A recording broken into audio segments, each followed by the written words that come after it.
آپ دیکھ رہے ہیں رمضان ٹرانسمیشن میو نیوز پہ. ہمارے ساتھ مہمان خصوصی روزانہ کی طرح حضرت علامہ مولانا حاجی عبدالغفور ساجد الوری صاحب تشریف فرما ہیں. روزانہ کی طرح آپ کے سوالوں کے جواب بھی دیتے ہیں، اور جو ہے موضوع ہے رمضان شریف کا. رمضان المبارک کے جو اہم گھڑیاں ہیں، یہ ماہ مبارک کے اوپر بہت سی چیزیں ہمیں بتاتے ہیں. کچھ ایسی باتیں ہوتی ہیں جو روٹین کے مطابق دہرائی جاتی ہیں، کچھ ایسی ہوتی ہیں جو نہیں ہوتی ہیں، جن کو ہمیں پتہ نہیں ہوتا. کافی لوگوں کو پتہ نہیں ہوتا. ظاہر عالم دین جو حضرات وہ تو جانتے ہیں، لیکن ایسے لوگ جو نہیں جانتے اس بارے میں، ان کو پتہ چل جاتا ہے، ان کی اصلاح ہو جاتی ہے. تو رمضان شریف کی جو ہے فضیلت بیان کی جاتی ہے.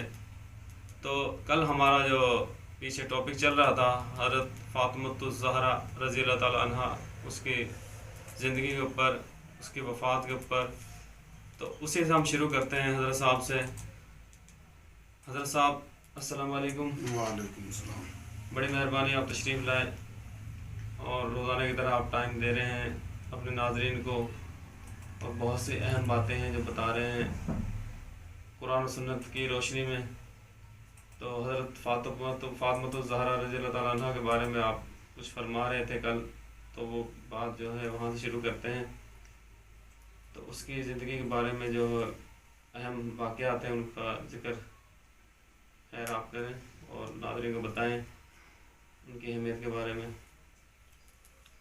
الحمد للہ وکفا وسلام علی عبادہ الذین اصطفیٰ. اما بعد. ناظرین اکرام اور میرے محترم محمد فاروق جان صاحب، کل چونکہ 3 رمضان تھا، 3 رمضان کی نسبت سے وصال سیدہ فاطمۃ الزہرا رضی اللہ تعالی عنہا پہ میں نے اپنی گفتگو جو ہے فرمائی. آج 4 رمضان ہے. میں سیدہ خاتون جنت کی زندگی پہ 1-2 حدیثیں جو سرکار دو جہاں صلی اللہ علیہ وسلم نے ارشاد فرمائی ان کو بیان کروں گا، اور 1-2 واقعات. سب سے پہلی حدیث مشکوٰۃ شریف کے اندر اور مسلم شریف کے اندر ہے. حضرت مسعور بن مخرمہ رضی اللہ تعالیٰ عنہ صحابی ہیں، اس حدیث کے راوی ہیں، روایت کرتے ہیں کہ حضور پاک صلی اللہ تعالیٰ علیہ وسلم نے ارشاد فرمایا، فاطمہ میرے دل کا ٹکڑا ہے. اور یہ حدیث عمومی طور پہ ہم سنتے رہتے ہیں. اس کے بعد یہ صحابی رسول بیان کرتے ہیں کہ حضور نے یہ جملہ کیوں ارشاد فرمایا، اس کی وجہ کیا تھی.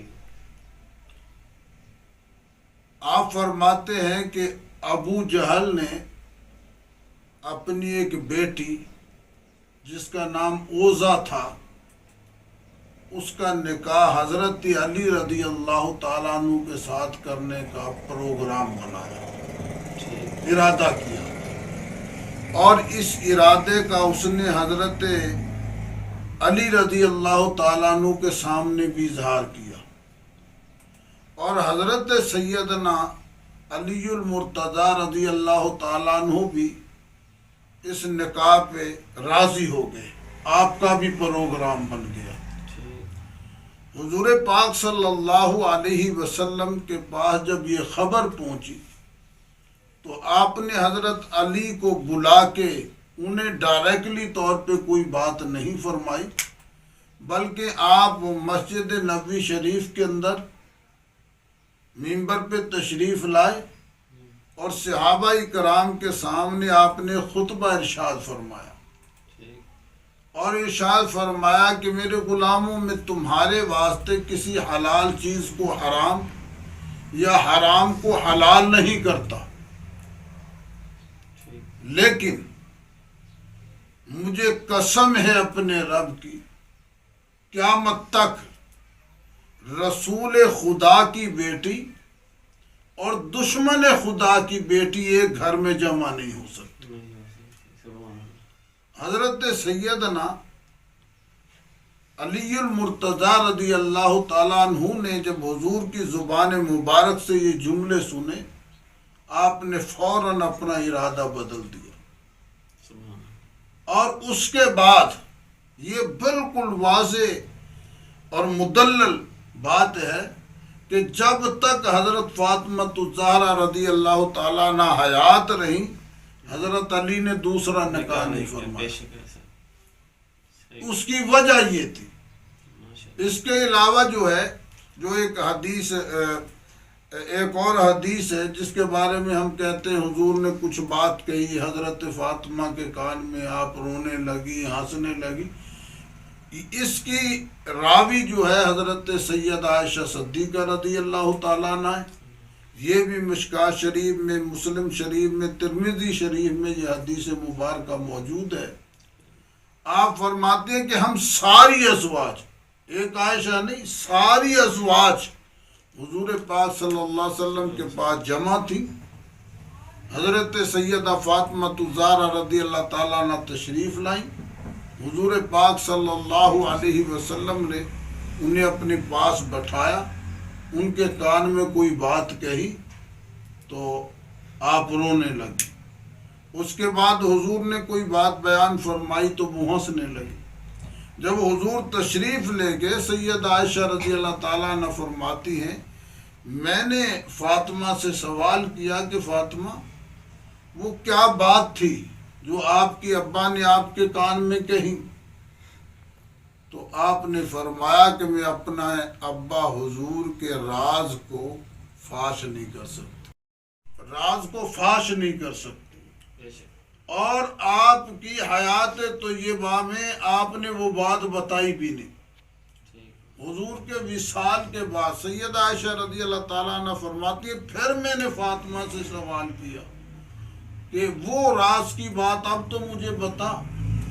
تو آپ نے فرمایا کہ پہلے ابا حضور نے مجھے کہا کہ بیٹی، حضرت جبریل ہر رمضان میں مجھ سے قرآن پاک کا ایک دور کیا کرتا تھا، لیکن اس رمضان میں میرے ساتھ قرآن پاک کے 2 دور کیے، تو میں سمجھ گئی کہ حضور کا یہ آخری رمضان ہے، اس وجہ سے میں رونے لگ گئی۔ اور دوسری بات، اللہ کے محبوب صلی اللہ تعالیٰ علیہ وسلم نے یہاں بیٹھ کے مجھے یہ خوشخبری دی کہ فاطمہ، تجھے اللہ تعالیٰ نے دنیا جہاں کی تمام عورتوں سے سردار بنایا ہے، اور ایک جگہ پہ کہ تجھے جنت کی تمام عورتوں کی، یہ دونوں جملے ملتے ہیں، جنت کی تمام عورتوں کی سردار بنایا ہے۔ اس حدیث کے ضمن میں علامہ اقبال رحمۃ اللہ علیہ جو ہے، انہوں نے ایک جو ہے بات بیان فرمائی۔ آپ فرماتے ہیں کہ حضرت مریم دنیا میں اس لیے مشہور ہوئی کہ وہ حضرت عیسیٰ علیہ السلام کی ماں تھی۔ ان کے ممتاز ہونے، مشہور ہونے کی ایک وجہ ہے کہ وہ عیسیٰ علیہ السلام کی ماں ہے، لیکن حضرت فاطمہ رضی اللہ تعالیٰ عنہ کے ممتاز ہونے کی 3 وجوہات ہیں کہ آپ امام الانبیاء کی بیٹی ہیں، نمبر 2 آپ امام الاولیاء کی اہلیہ محترمہ ہیں، اور نمبر 3 آپ حسنین کریمین کی والدہ محترمہ ہیں۔ یہ 3 وجہ ہیں۔ ٹھیک ہے ہر صاحب، بات اپنا چل رہی تھی کچھ رمضان شریف کے جو ہے حوالے سے، اور جس کو سوالات تھے لوگوں کے، جس طرح ایک سوال آیا تھا ہمارے پاس کہ اگر بندہ کو بھول چوک میں کوئی چیز کھا لیتا ہے، یعنی پیٹ بھر کا کھا لے، تو اس کا روزہ جو ہے ٹوٹ جاتا ہے؟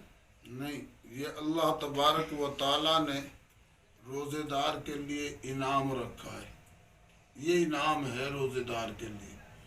اگر بھولے سے وہ سیر ہو کے، خوب سیر ہو کے کھا پی لے تو پھر بھی اس کا روزہ نہیں ٹوٹے گا، لیکن ہاں اگر ایک لقمہ یا دو لقمہ کھانے کے بعد ایک گھونٹ پانی یا دو گھونٹ پانی پی، جہاں پہ اسے یاد آ گیا وہیں پہ کھانا پینا چھوڑ دینا چاہیے. یہ نہیں کہ بھولے سے شروع کیا تھا اب میں بالکل سیر ہو کے کہ روزہ تو جہاں یاد آ گیا وہیں پہ کھانا پینا چھوڑ دیا. حضرت کچھ ایسا ہوتا ہے کہ جب یاد آ جاتا ہے کہ ایک دفعہ دیکھا ہے کچھ لوگ الٹیاں کرنے لگتے ہیں.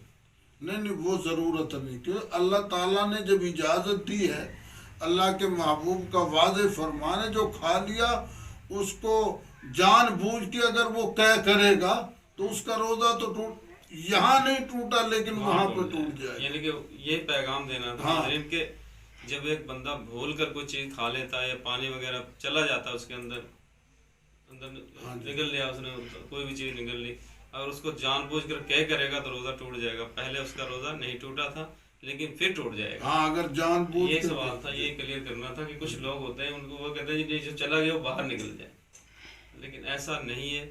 اس پہ تھوڑا سا کنٹرول کرنا ہے دوستوں کہ اگر کوئی چیز بھولے سے کھا لی تو کوئی بات نہیں، جب یاد آ گیا تو چھوڑ دو، لیکن اس کو جان بوجھ کر نہ کرو، کرنے سے روزہ ٹوٹ جاتا ہے.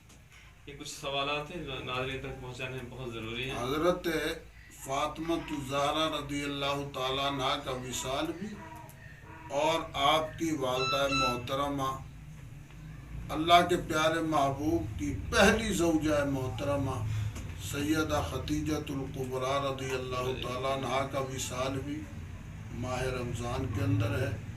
تو انشاءاللہ تعالیٰ میں ناظرین کے سامنے یہ بات گوشے گزار کروں گا کہ ہم انشاءاللہ ان کا بھی وصال کا ذکر خیر اس میں کریں گے.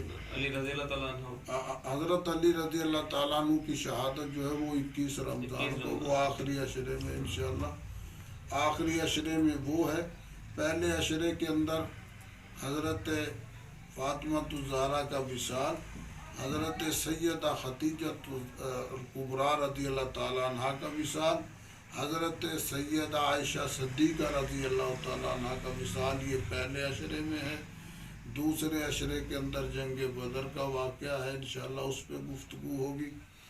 یہاں پہ جو ہے میں آخر میں ایک دو باتیں عرض کرنا چاہوں گا کہ اللہ تبارک و تعالیٰ نے حضرت فاطمہ الزہرا رضی اللہ تعالیٰ عنہ کے مقام اور آپ کے مرتبے کو واضح کرنے کے واسطے ایک مرتبہ حسنین کریمین نے تختیاں لکھی، دونوں آپس میں جیسے بچے ضد کرتے میرا خط اچھا ہے میرا خط اچھا ہے، وہ فیصلہ کروانے کے لیے حضور کی بارگاہ میں مختصر میں عرض کرا. حضور نے فرمایا تم اپنا فیصلہ حضرت علی سے کرواؤ. وہ علی کے پاس آئے، حضرت علی نے فرمایا کہ تم اپنا فیصلہ اپنی ماں فاطمہ سے کرواؤ. تو جب وہ واپس حضرت فاطمہ کے پاس آئے تو حضرت فاطمہ نے ان کے اس بات کو سن کے فرمایا ہاں میں تمہارا فیصلہ کروں. وہ حیران ہو گئے کہ اماں جو فیصلہ ہمارے نانا نہ کر سکے ہمارے ابا نے، آپ وہ فرمایا ہاں. آپ 7 موتی لے کے آپ نے آسمان کی طرف اچھالے، فرمایا جس کی تختی پہ 4 گر گئے وہ پہلے نمبر پہ اور جس پہ 3 گرے وہ دوسرے نمبر پہ.